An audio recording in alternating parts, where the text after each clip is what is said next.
அனைவருக்கும் வணக்கம். ரிஷபராசிக்காரர்களுக்கு இந்த வாரத்தில் இந்த மாதத்தின் 2ஆம் வாரமாக இருக்கக்கூடிய இந்த வேளையில் ரிஷபராசிக்காரர்களுக்கு எதில் யோகம் நிறைந்தவையாக விஷயங்கள் அமைய போகின்றன. அதே சமயம் இதில் சோதனை என்று சொல்லக்கூடிய வகையில் எந்தெந்த விஷயங்கள் ரிஷபராசிக்காரர்களுக்கு எப்படி அமைய போகிறது, பெரிய மாற்றம் வாழ்க்கையை மாற்றும் என்று சொல்லக்கூடிய வகையில் எந்தெந்த நிகழ்வுகள் அமைய போகின்றன என்பதை சற்று விரிவாக பார்க்கலாம் வாங்க. முதலில் மிக பெரிய அளவிலான மாற்றம் கிரகநிலைகளின் அமைப்பில் ஏற்படக்கூடிய வகையில் எதில் யோகம் என்று சொல்கின்றன என்பதை சற்று விரிவாக, அதை பிறகு இதில் சோகம் என்று சொல்லக்கூடிய வகையில் எந்தெந்த நிகழ்வுகள் அமைய போகின்றன என்பதையும் சற்று விரிவாக பார்க்கலாம். பொதுவாகவே ரிஷபராசிக்காரர்களுக்கு நவ கிரகங்கள் என்று சொல்லக்கூடிய 9 கிரகநிலைகளும் உறுதியாகவே சாதகமான அமைப்பில் வலம் வராது என்பதுதான் யதார்த்தமான உண்மை. ஆனால் அதே சமயம் சில கிரகநிலைகள் அதீத பலத்துடன் விளம்பரும் போது இதில் யோகம் இந்த தருணத்தில் இதை செய்தால் மிக பெரிய அளவில் வளர்ச்சி கிடைக்கும் என்று சில நிகழ்வுகள் இருக்கின்றன. அதை நுணுக்கமாக கண்டறிந்து பயன்படுத்தி கொண்டால் இந்த வாரத்தில் நீங்கள் எதிர்பார்ப்பதை காட்டிலும் மார்ச் 2ஆம் வாரம் மிக சிறப்பானதாக அமையக்கூடிய நல்ல வாய்ப்பும் சந்தர்ப்பமும் உறுதியாகவே உங்களை தேடி வருகிறது என்பதில் சந்தேகமே இல்லை. அந்த வகையில் ராசியின் அதிபதியாக இருக்கக்கூடிய சுக்கிரன் லாபத்தில் உச்சபலம் பெற்று வலம் வருகிறாருங்க. ராசியின் அதிபதியான சுக்கிரன் உச்சம் அடைந்திருக்கும் காலகட்டம் என்பது உங்களுடைய எண்ணம் ஈடேறும் ஒரு சிறப்பான தருணமாக பார்க்கப்படுகிறது. மனதில் நினைத்த காரியங்களை லாபஸ்தானத்தில் அதீதமாக உச்சபலம் பெற்றிருக்கும் ராசியின் அதிபதியின் அமைப்பால் 100% நினைத்த காரியத்தை சரியான முறையில் செய்து முடிக்கக்கூடிய நல்ல சந்தர்ப்பத்தை ஏற்படுத்தி கொடுக்கிறார். இதில் யோகம் என்று சொல்லக்கூடிய வகையில் இந்த தருணத்தில் கலைத்துறை மற்றும் அரசியல் துறை சார்ந்த பணிகளில் முயற்சிகளை மேற்கொள்ளக்கூடிய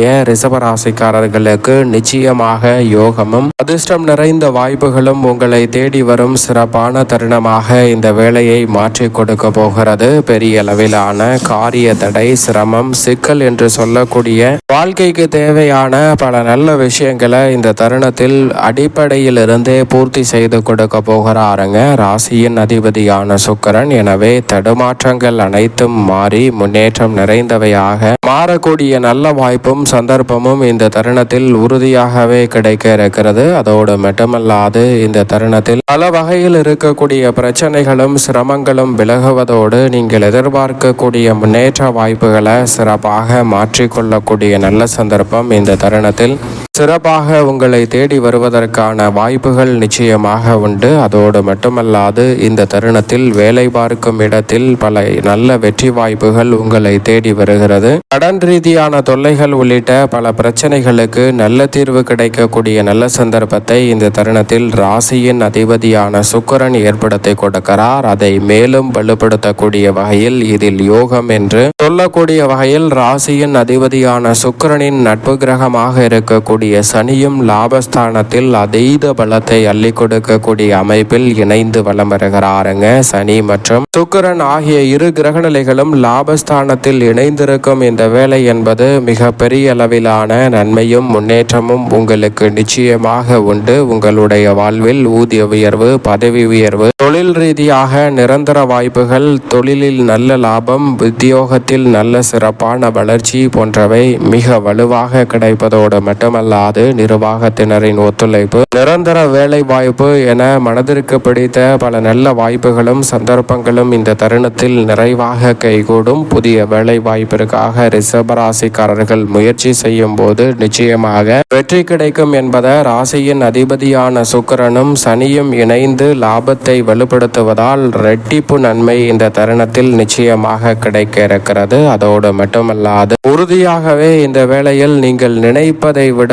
தொழில் ஸ்தானமாகிய 10ஆம் இடத்தில் ராகு வலம் வருகிறார். ராகு 10ல் இருப்பது தொழில் ரீதியாக உங்களுடைய வீண் கவலைகள் குறையக்கூடிய வகையில் இதில் யோகம் என்று சொல்லக்கூடிய வகையில் மிகப்பெரிய அளவிலான மாற்றத்தை தொழில் துறையில் ஏற்படுத்தி கொடுக்க போகிறாருங்க.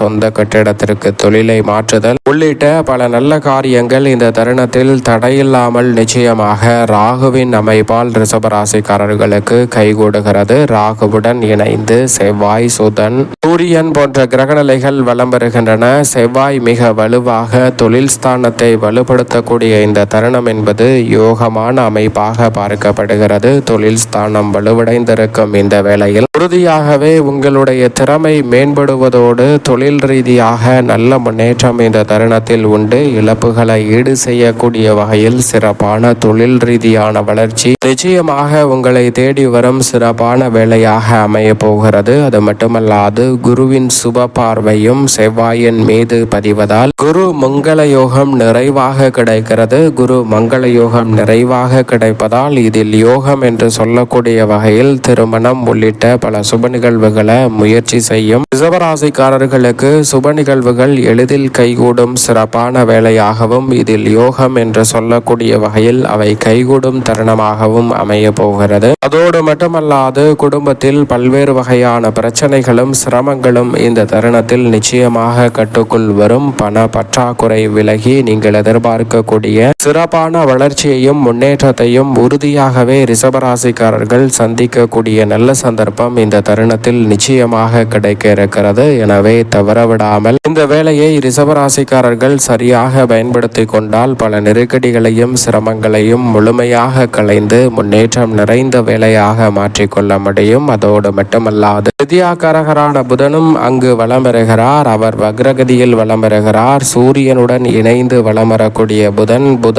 ஆதித்ய யோகத்தை ஏற்படுத்துகிறார். புத ஆதித்ய யோகம் நிறைவாக கிடைக்கக்கூடிய இந்த வேளையில் உணர்ச்சி வசத்திற்கு இடம் கொடாமல் சிந்தித்து சரியான முறையில் திறன்படவும் செம்மையாகவும் பணிகளை செய்து முடிக்கக்கூடிய நல்ல வாய்ப்பும் சந்தர்ப்பமும் நிச்சயமாக உங்களை தேடி வரும் அற்புதமான வேலையாக இந்த தருணத்தை மாற்றி கொடுக்க போகிறாருங்க. எனவே சரியாக இந்த தருணத்தை பயன்படுத்தி கொள்ளுங்கள். எவ்வளவு பெரிய காரிய தடை, சிக்கல், நெருக்கடி என்று பல நிகழ்வுகள் இருந்தாலும் அவற்றை உறுதியாகவே தகர்த்தறிந்து முன்னேற்றம் நிறைந்தவையாக மாற்றிக்கொள்ளக்கூடிய சந்தர்ப்பத்தை ரிஷபராசிக்காரர்களுக்கு தெல்ல தெளிவாக உறுதிப்படுத்தி கொடுக்கிறாருங்க.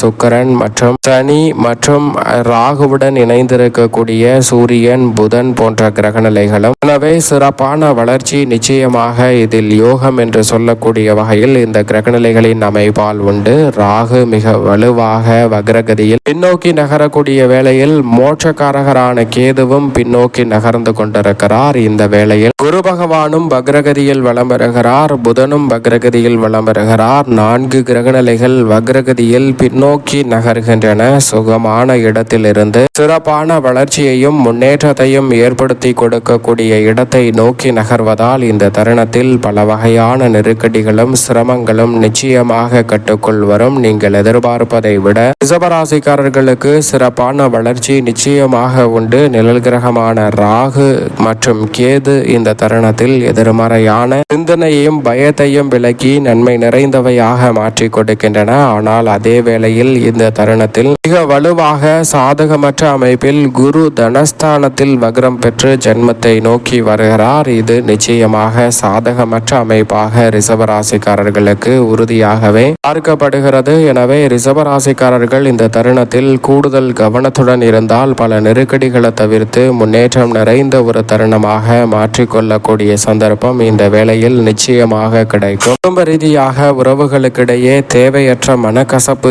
ஏற்படுவதற்கான வாய்ப்பு இதில் சோதனை என்று சொல்லக்கூடிய வகையில் அமையக்கூடிய சந்தர்ப்பம் நிச்சயமாக ரிஷபராசிக்காரர்களுக்கு இருக்கிறது. எனவே சரியாக இந்த வேலையை விழிப்புணர்வுடன் பயன்படுத்தி கொள்வது நல்லது. அதே வேளையில் இந்த தருணத்தில் சந்திரனை பொறுத்த வரைக்கும் மிக வலுவாக 6, 7, 8 ஆகிய இடங்களில் வலம் வர போகிறார். ராசியின் உச்ச அதிபதி அஷ்டமத்திற்குள் செல்லக்கூடிய வேளையில் நிச்சயமாக கூடுதல் கவனம் தேவை. சந்திராஷ்டம தினங்கள்ல கூடுதல் கவனத்துடன் இருந்தால் தேவையற்ற பிரச்சனைகள் வீண் பழிகளை தவிர்த்து நல்ல மாற்றத்தை சந்திக்க முடியும். இல்லை என்றால் தேவையற்ற பிரச்சனைகளும் சிரமங்களையும் சந்திக்கக்கூடிய சூழல் உண்டு. கவனத்துடன் இருப்பது ரிஷபராசிக்காரர்களுக்கு நல்லது. மேலும் சாதகமாக மாற்றிக்கொள்ள நிச்சயம் இந்த வாரத்தில் உறுதியாகவே ஏதேனும் ஒரு நாள் விரதம் இருந்து குலதெய்வ வழிபாட்டை மேற்கொள்ளுங்கள். நிறைந்த நன்மையும் முன்னேற்றமும் உங்களை தேடி நிச்சயம் வரும் ரிஷபராசிக்காரர்களுக்கு.